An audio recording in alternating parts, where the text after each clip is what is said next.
Okay. Right now we have joined us our 5-time NASCAR Sprint Cup Series champion, Jimmie Johnson, our most recent race winner. He won at the Brickyard last week. He's 4th in points. He's got 3 wins. So that's bodes well for him come chase time. And Jimmie, talk about winning at the Brickyard and kind of, you're very busy this week, and we saw you a lot on television and so forth, but those are the kinds of ththings you get when you win big races like that. But talk about, you got 6 to go before the chase, and obviously you want to pick off some more wins.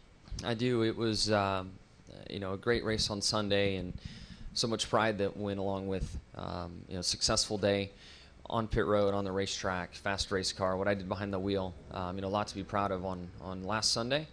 And enjoyed Monday at home, and then Tuesday went up for the ESPN car wash and had a great experience there, and very excited to see the progress I feel our sport is making and NASCAR is making through the sports world, and it's most evident, walking through the halls of ESPN. So a great experience there, and one in which where Rick Mears called in during the NASCAR Now spot and completely caught me off guard. I had no idea he would call in, and we were live on air, and I didn't know if we were taping. I didn't know what it was. I thought it was a practical joke kind of taking place at first, but just a cool experience, and one I've savored a lot and enjoyed this week. But clearly we're at another racetrack, and once we get on track, everything changes, and it's about the present and trying to win another race here at Pocono. So I'm excited. I think what we had in Indy will cross over very well here.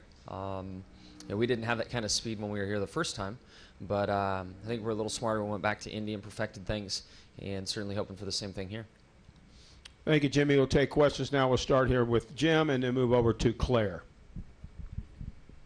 Jim Undershaw, Observer. With no disrespect to your teammate, considering how the chase operates, would you rather have the 3 wins or the points lead?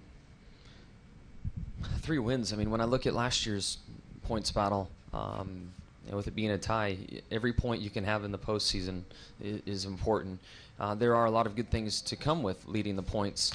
I've always felt and I've always said that the pressure that is on the points leader going in through the end of the postseason, or regular season I should say, there's something there that has helped me in the past, and I think the team. I mean, once the chase starts, any type of exposure to pressure for the crew guys, the over-the-wall guys, for the driver, that's all helpful, because the chase is so important, and the emotion, you might dodge it for a week or two, or might get deeper into the chase before it really hits you, but at some point it will, and the more exposure you have to that pressure, I think the better. Go Claire, then we'll go Bob. Go ahead, Claire. Claire Beelang, Sirius XM NASCAR Radio.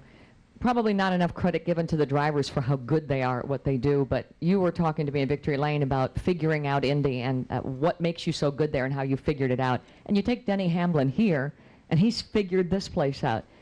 Can you talk about figuring a racetrack out, what you do to do that? And, I mean, if you knew it everywhere, you'd be great everywhere, but a little more about that. Figuring out Indy and looking at how Denny does Pocono. Yeah, and there's some tracks you just come to and it clicks, and I think Pocono has been that for Denny. Was it he or Carl that won their first time here? Maybe both of them did. But there's just certain tracks that click for people, and that also, clearly the driver is on the track, but a crew chief has a set style, and when the driver style and the crew chief style match on a given track, you're fast and things work out really well. I'd say Indy, Bristol, Sonoma, those tracks were probably the most difficult tracks for me to sort out, and took years to figure out the line and the driving style needed. And if you start the weekend off and overdriving the car, doing the wrong things, you instantly change your path. You start adjusting the car to things that you don't need to adjust it to. And then usually mid-race, for me, something clicks, and I'm like, oh, okay, that's how I do it. Well, now I've got my car set up to do something else. And that's where it just compounds, and it takes time. And Indy took me, 5 or 6 years to get sorted out. Bristol, quite a long time. Sonoma, the same. And those 3 tracks don't fit my driving style, but I've worked hard to make the right changes to myself and remind myself when I show up how to drive that track. Are you patient enough to wait 5 years to figure out a track?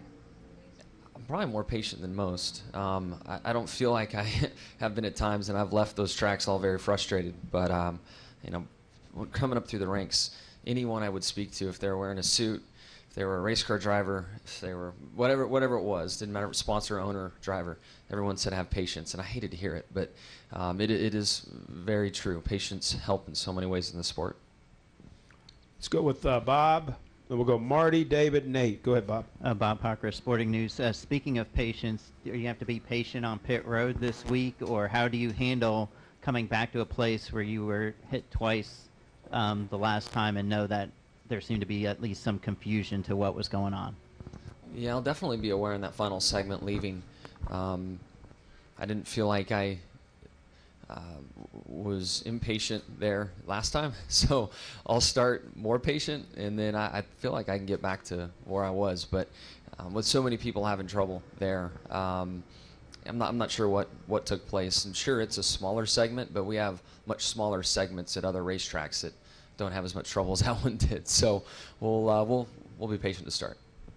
Marty, David, and then over here to Nate. Go ahead, Marty. Marty Smith, ESPN. Johnson, at this time of year for a lot of guys, the points lead is nice, but basically a formality given the chase reset that's looming. Obviously, after he earned the points lead last week, Junior was elated. He was ecstatic. Why do you think it means so much to him to be in that points lead right now? Man, it means a lot to everybody. I think that maybe his emotion coming through is what others probably should have. At this point of the season, it says a lot if you're leading the points, and I think the fashion in which he's done it with completing all the laps is really impressive. So, we downplay things at times, and maybe won't give other drivers credit when they need it or deserve it. But leading the points, I want to lead the points right now. I want to be in control. I think there's a huge message sent by the points leader to the rest of the field. You need to win races, I think, to be well-rounded and to back it up. And he's won one, and we're at a track where he, I think, dominated the last time we were here. So he has every reason to be excited. Let's go to David, and then Nate. Go ahead, David. Kind of following up on that a little bit. When Junior first came over to Hendrick Motorsports, a lot of people were saying it was kind of a one-sided deal, that Kyle was a better driver and that Hendrick got the short end of the stick. Has the tide turned on that now?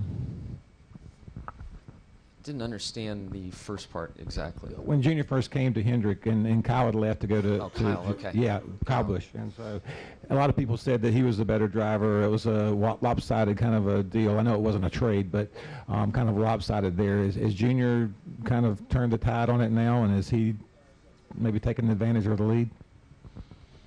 Man, I'm trying to go back a few years and remember the circumstances, but I think from a company standpoint, the strength of the company, especially from a business/financial standpoint, to have the lineup of drivers we have maximizes what we can do. I mean, it was good for Hendrick Motorsports to have Junior come on, and we all know that he has talent and ability and can win races and championships. So, I really feel like Rick also, deep in his heart, knew that he could help Junior's situation. Thinking back to difficult times at Earnhardt Incorporated, the drama that was all around it, and performing,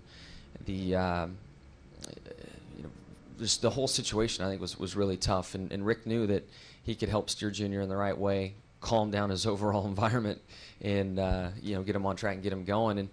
And we're here today, and happy to see the progress, but it's so hard to say. I mean, Kyle is an amazing talent, and he's gone over to Gibbs and has really developed their equipment and has driven Gibbs into the forefront of racing week in and week out. So it's hard to put say one got a better deal out of it all, but business, I think, was a part of it, and right now everybody's running well, so that's good. All right, we're going to take three more questions. Nate Ryan, Steve Richards, Seth Livingstone. Go ahead. Nate Ryan, USA Day. Jimmie, on your right. In case that helps. Maybe it doesn't. Yes. You're one of four guys who are testing Martinsville Tuesday and Wednesday with the 2013 car, and apparently NASCAR's also going to be looking at some things like getting the weight out of the right side. What are you anticipating from that test? What are you hoping to learn about the new car, and do you know much about what else NASCAR might be trying out? No, I don't. And it's not uncommon for me to show up to the track and figure out what we're doing. I knew it was a 13 test, but outside of that, I'm not really sure what's going on. I would assume there are changes with the mechanical grip side of the race car. Clearly, there's a new body on it, so that'll have some aero implications. Although at that track it won't make a difference. But excited to feel the car, to drive the car. You know, we're deep in the year, and 13's coming quick. So happy to be a part of it, and hopefully, you know, I can give some great feedback of the car for you know, to NASCAR and to my team in Chevrolet. Steve, and then we'll end with Seth. Steve Richards of PRN. Watkins Glen coming up. You qualifying stellar, but you know, you haven't finished too well, especially the last 3 years. What's the reason there, do you think, and what are your thoughts going into Watkins Glen? And the thing that gets me at the Glen so much is really fuel mileage. My driving style requires us to stop usually an additional time, and I don't know how to run a fast enough pace and save fuel at the same time there. It really gets me. I think back to a nationwide race where I was driving Junior's car and ran out with a few laps to go. I mean, it happens to me there more than really anywhere. So I'm hopeful that the EFI and the functionality of the EFI will help me there. And we're working hard. We tested 2 days ago, I guess it was, getting ready for the Glen. So we're putting in the whole effort. Hopefully I can be nice on the fuel mileage. Final question, Seth. Jimmy, Seth Livingstone from NASCAR.com. I want to ask you about two drivers. One, your teammate, Jeff Gordon. I'm sure you're aware he was just named the winner of the Heisman Humanitarian Award. As somebody who's done an awful lot of fundraising yourself, how proud are you to be a teammate and see a member of the NASCAR community being recognized for all the good he does in terms of pediatric fundraising? I wasn't aware of that, but I am happy to hear it and think he's extremely deserving.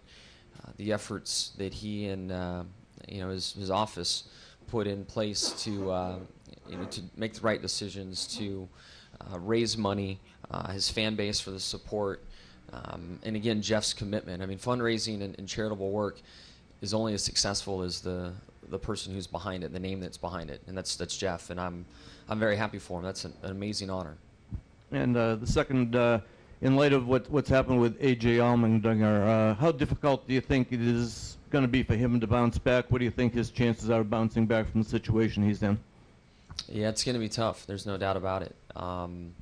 We don't have anyone else to really base it off of coming back into the sport to get a feel of corporate involvement, team owners' response, you know, how that's going to go for him. But in the car, he was developing at a great pace and showing plenty of speed and very competitive. So time will tell. I think, you know, people like a comeback story, and if AJ's committed to the process and getting back, I'm sure there will be some opportunities.